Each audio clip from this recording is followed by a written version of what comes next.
اب اس وجہ کو چھوڑ کر اپنا سوال بتائیے. حضور وہ یہ تھا کہ یہ قصے صلیب اور قتل خنزیر دونوں سے عموماً ہم مراد لیتے ہیں عیسائیت کا خاتمہ جو ہو، لیکن نہیں ہم تو نہیں لیتے مراد. آپ لیتے ہیں؟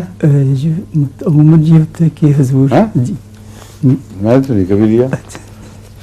قصر صلیب سے یہ مراد دیتے ہیں کہ وہ بنیادی دلائل جی جن پر عیسائیت کی بنا ہے ان کو پارا پارا کر دیا ہے. جی اس لیے اب کسی کے لیے جواز نہیں رہا کہ وہ عیسائی رہے.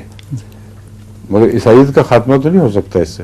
جی میرا مطلب عیسائیت تو رہے گی لیکن ٹوٹی پھوٹی بے دلیل عیسائیت جس سے غلبے کی طاقت چھین لی گئی ہے، یہ قصر صلیب ہے.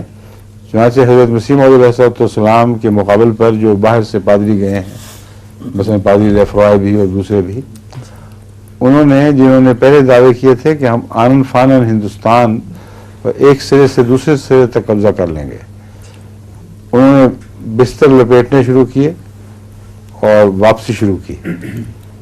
اور احمدیت کے مخالف مولویوں نے بھی یہ بیان دیا کہ ہم سے نہیں بھاگے جو مرزا غلام اور قادیان سے بھاگے ہیں.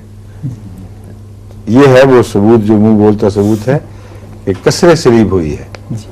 صلیب کی جان ٹوٹ گئی، اس کے دلائل پارا پارا ہو گئے، ان میں اب اسلام پر بفر کر حملہ کرنے کی کوئی طاقت باقی نہیں رہی.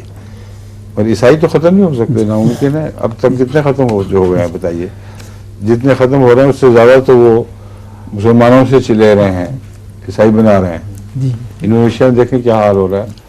پاکستان میں بھی جو عیسائی بنے ہیں وہ پہلے بنا کرتے تھے نیچ ذاتوں میں سے، اب پوری طرح مسلمانوں میں سے، عوام الناس میں سے لے رہے ہیں وہ عیسائی.